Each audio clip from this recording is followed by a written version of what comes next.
নমস্কার বন্ধুরা, স্বাদবাহারের পক্ষ থেকে আপনাদের সকলকে জানাই স্বাগত। প্রতিদিনের মতো আজকেও একটি নতুন রেসিপি নিয়ে হাজির হয়েছি। আজ বানাবো ফুল পিঠা, যেটা দেখলেই আপনাকে বানাতে খেতে ইচ্ছে করবে, এতটাই দেখতে সুন্দর। তাহলে আসুন দেখে নিই আমার আজকের রেসিপি। সবার প্রথমে আমি গ্যাসের ওপর একটা কড়াই বসিয়ে দিয়েছি, তাতে দিয়ে দিচ্ছি 1 কাপ মতো জল। তার সাথে দিয়ে দেব অল্প পরিমাণ একটু লবণ। জলটা ফুটতে শুরু করলে দিয়ে দিচ্ছি 2 চামচ মতো চিনি। চিনিটা জলের সাথে ভালো করে মিশে গেলে আমি দিয়ে দেব চালের গুঁড়ো। আমি এখানে আতপ চালের গুঁড়ো ব্যবহার করেছি। আমি চালের গুঁড়োটা এখানে 1 কাপ নিয়েছি।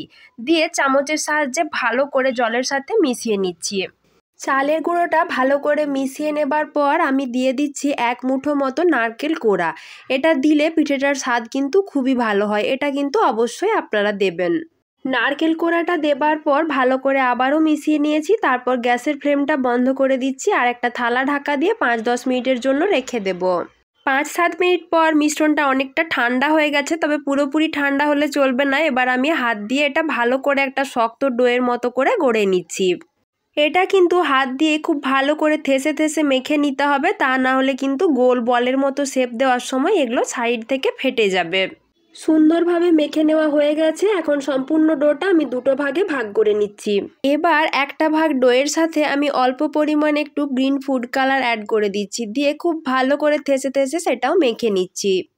আমার হাতের কাছে সবুজ রঙটা ছিল বলে আমি সবুজ রং দিয়ে বানিয়েছি। আপনাদের কাছে লাল বা হলুদ যেই কালারই থাকবে সেটা দিয়েও কিন্তু আপনারা বানাতে পারেন, সেটাও কিন্তু দেখতে ভালো লাগবে। এবার আমি এই সবুজ ডোটা থেকে অল্প অল্প করে লেচির মতো কেটে গোল গোল বলের মতো তৈরি করে নিয়েছি। হাতটা পরিষ্কার করে ধুয়ে নিয়েছি। এখন ওই সাদা অংশটা থেকেও গোল গোল বলের মতো করে তৈরি করে নিচ্ছি। সবুজ আর সাদা দুটো কালারের বলই কিন্তু তৈরি করা হয়ে গেছে। এখন আমি ফুলগুলো তৈরি করে নেব। আমি মাঝখানে সবুজ কালারের বলটা দিচ্ছি আর চারিদিকে সাদা কালারটা দিচ্ছি।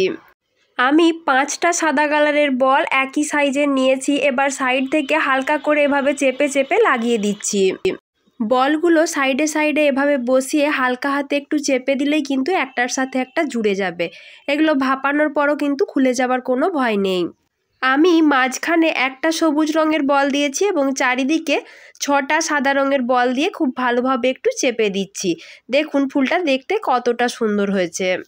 একইভাবে আমি কয়েকটা সবুজ ফুলও তৈরি করে নেব। তার জন্য মধ্যিখানে দিয়ে দিচ্ছি একটা সাদা বল আর চারিদিকে দিয়ে দিচ্ছি 6টা সবুজ রঙের বল। এবার একইভাবে সাইডের বলগুলো হালকা হাতে একটু চেপে দিলে পুরোটা একসাথে জোড়া লেগে যাবে। এই পিঠেগুলো দেখতে যেমন সুন্দর, খেতেও তেমনি সুস্বাদু। এবার পিঠেগুলো ভাপিয়ে নেব। তার জন্য আমি আগের থেকে একটা প্যানে জল গরম হতে দিয়েছিলাম আর এইরকম একটা ফুটো ফুটো থালাতে আমি পিঠেগুলো রেখে দিচ্ছি, দিয়ে একটা থালা ঢাকা দিয়ে দেব। এবার ঘড়ি ধরে 8 থেকে 10 মিনিট ভাপিয়ে নিলেই কিন্তু পিঠেটা তৈরি হয়ে যাবে। দেখুন 10 মিনিট পর আমি ঢাকাটা খুলে দেখাচ্ছি। পিঠেটা দেখতে এতটাই সুন্দর যে কেউ দেখা মাত্রই এটা খেতে বাধ্য হবে। এটা খেতেও কিন্তু খুবই সুন্দর হয়েছিল।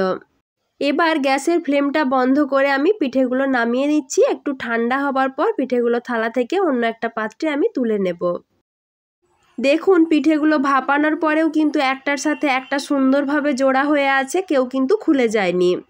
তাহলে বন্ধুরা, আমার আজকের এই অসম্ভব সুন্দর ফুল পিঠার রেসিপিটি কেমন লাগলো তা কিন্তু কমেন্ট করে জানাতে ভুলবেন না। আর ভালো লাগলে অবশ্যই লাইক শেয়ার করে দেবেন।